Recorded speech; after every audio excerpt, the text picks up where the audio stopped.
Hello friends, আজকে চলো তোমাদের সাথে শেয়ার করছি খুব সহজে শাহি পনির, একদম পুরোপুরি রেস্টুরেন্ট স্টাইলে, আর পুরোটাই নিরামিষ পদ্ধতিতে। একদমই পেঁয়াজ রসুন ব্যবহার করলাম না। শাহি পনিরের জন্য লাগছে আমাদের 2-4 চামচ পোস্ত, তার সাথে দিচ্ছি 2-4 চামচ মগজদানা, এটা 4 মগজও বলে অনেকে।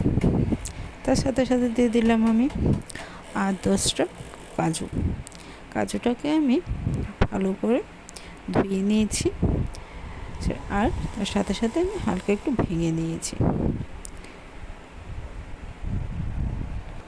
তার সাথে নিয়ে নিলাম 1 ইঞ্চ আদা কুচি, 3টে কাঁচা লঙ্কা, একটু কসুরি মেথি আর 300 গ্রাম পনির।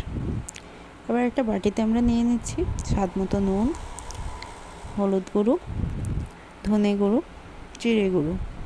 তার সাথে সাথে মিষ্টির জন্য নিলাম আমি 2টো সুগার ফ্রি। আপনারা 1 চামচ চিনি ব্যবহার করতে পারেন, বা আপনার স্বাদ মতো আপনারা চিনি ব্যবহার করতে পারেন। আমার ঘরে যেহেতু ডায়াবেটিক পেশেন্ট, তাই আমি সুগার ফ্রিটাই ব্যবহার করলাম। এবার একটা মিক্সিং জারে পোস্ত, কাজু, মগজদানা, কাঁচা লঙ্কা আর আদা একসাথে আমরা পেস্ট করে নেব, খুব ভালোভাবে পেস্ট করে নেব। তার পাশে আমরা কড়াই গরম করে তাতে দিয়ে দেব সর্ষের তেল।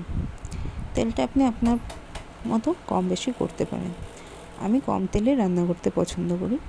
তাই দিয়ে দিলাম। তেল গরম হওয়ার পর একটা তেজপাতা 2 টুকরো করে দিয়ে দিলাম, আধা চামচ সাদা জিরে, তার সাথে গোটা গরম মশলা, একটা লবঙ্গ, 3টে দিলাম এলাচ, আর অল্প কিছুটা দারচিনি দিয়ে তার মধ্যে দিয়ে দিলাম আমাদের যে পেস্টটা ছিল, কাজু 4 মগজের যে পেস্টটা, ওটা আমরা অ্যাড করে দিলাম। দিয়ে ভালো করে নাড়তে থাকবেন, নয়তো এটা কড়াইতে লেগে যাবে। আর এটার মধ্যে কিছুটা নাড়াচাড়া করার পর দিয়ে দেওয়া হবে আমাদের সেই গুঁড়ো মশলাগুলো দিয়ে খুব ভালোভাবে নাড়াচাড়া করতে থাকবো। এখানে বলে রাখছি, যারা এখনও আমার চ্যানেলটিকে সাবস্ক্রাইব করেননি, তারা প্লিজ আমার চ্যানেলটিকে সাবস্ক্রাইব করে নেবেন। তার পাশে দেওয়া বেল আইকনটিকে একবার অন করে দেবেন, তাহলে আমার সব নতুন নতুন ভিডিওগুলো আপনারা সবার আগে দেখতে পাবেন। আর যদি সাবস্ক্রাইব না করেন, তাহলে আমার ভিডিও কী করে দেখবেন বলুন? নিজেরা কী করে এত ভালো ভালো রান্নার সহজ উপায়ে বাড়িতে বানাতে পারবেন, তাই না? চলুন, তার সাথে সাথে আমাদের মশলাটাও কষানো হয়ে যাচ্ছে। যখন দেখবেন যে মশলাটা কড়াইয়ের তলা থেকে উঠে আসছে নিজে নিজে, তখন বুঝবেন মশলাটা হয়ে গেছে। এই পর্যায়ে আমরা জল দিয়ে দেব।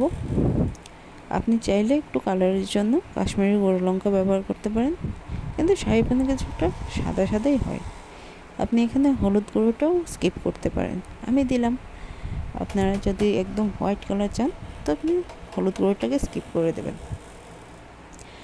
জলটা ভালোভাবে যখন ফুটে উঠবে, তখন পনিরগুলো, যদি এটা প্রসেসড পনির হয়, যেগুলো ক্যানে পাওয়া যায়, আমারটা ক্যানের প্রসেসড পনির, তার জন্য আমি ওটাকে এতটা আমি ভাজিই নি। আপনারা যদি দোকান থেকে ফ্রেশ পনির নিয়ে আসেন, তাহলে হালকা একটু ফ্রাই করে নেবেন। ফ্রাই করে একটু নুন জলে ভিজিয়ে নেবেন, তাহলে পনিরটা সফট থাকবে। জল ফুটে এলে পনিরটা অ্যাড করে দেবেন, দিয়ে আপনার ঝোলটা আপনার নিজের পছন্দ মতো কনসিস্টেন্সিতে রাখবেন। এমনিতে শাহি পনির কিছুটা গায়ে মাখামাখাই হয়। সব শেষে ঘি দিয়ে দিলাম। গরম মশলা গুঁড়ো আর দিলাম না, যেহেতু আমি গোটা গরম মশলা দিয়েছিলাম। এখানে আমি কসুরি মেথি দিয়ে দিলাম। এটা পুরোপুরি অপশনাল, আমার পছন্দ তাই আমি দিলাম। যদি আপনাদের ভালো না লাগে, স্কিপ করে দেবেন। ব্যাস, তৈরি আমাদের শাহি পনির। এনজয় করুন। আর